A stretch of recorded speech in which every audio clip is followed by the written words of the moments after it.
Mes chers amis, saluons, si vous le voulez bien, celle que la Sainte Liturgie appelle notre vie, notre douceur, notre espérance, la Vierge Marie.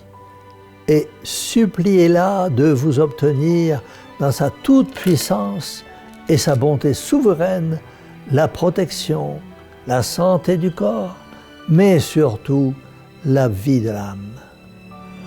Au sens proprement théologique, la Sainte Vierge n'est pas la vie, et jamais l'Église n'a prétendu dépouiller le Fils au profit de la Mère, d'une prérogative qui est d'ailleurs un bien absolument, essentiellement, éternellement incommunicable.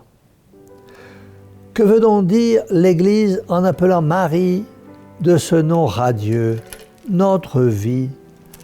Elle veut dire qu'elle a enfanté le Christ, qui est la vie, que c'est elle qui l'a donné au monde, après l'avoir formé dans son sein virginal, de son sang et de sa chair, que l'ayant donné une fois, elle le donne toujours, que c'est par son entremise que les dons de la vie nous parviennent.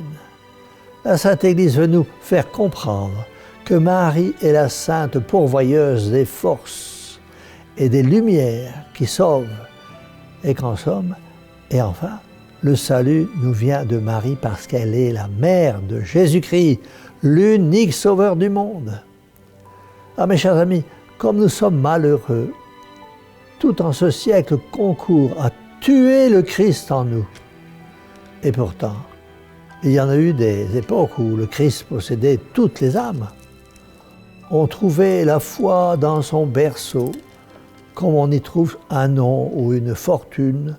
La foi grandissait avec l'enfance, la foi se fortifiait avec la jeunesse, la foi s'affermissait avec l'âge mûr, la foi se confirmait avec la vieillesse. On respirait la foi dans la famille. On la sentait vivante dans le monde et triomphante dans la société.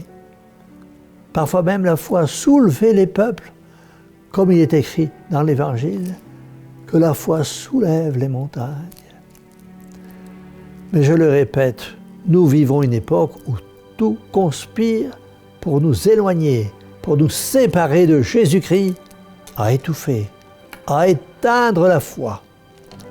Trop souvent, l'enfance ne trouve plus la foi dans le berceau, plus de baptême. La jeunesse grandit sans la foi. L'âge mûr abandonne la foi et s'en passe.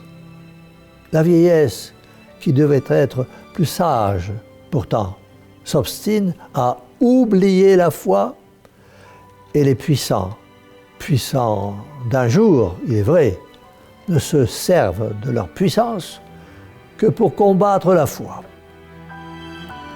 Le souffle de la foi se fait plus faible et ne vivifie plus les familles, ni la société.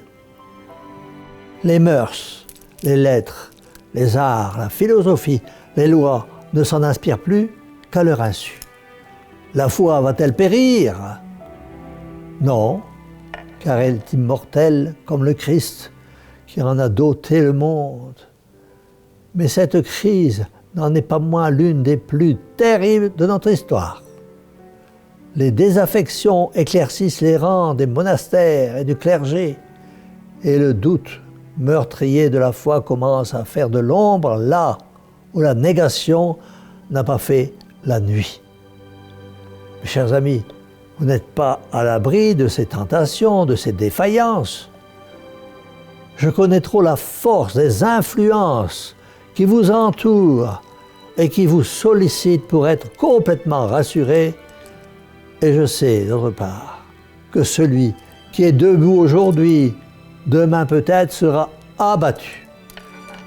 Ah, mes chers amis, mettez votre fidélité sous le regard de Marie, elle qui garda le Christ après l'avoir enfanté, elle qui le nourrit et le défendit dans son exil, elle qui le soutint dans ses travaux, elle qui l'accompagna dans ses courses apostoliques, elle dont l'existence fut si intimement mêlée à celle du Sauveur, que son union avec lui ne fut pas même brisée par la mort, et qui maintenant jouit de la présence du Christ et partage sa gloire.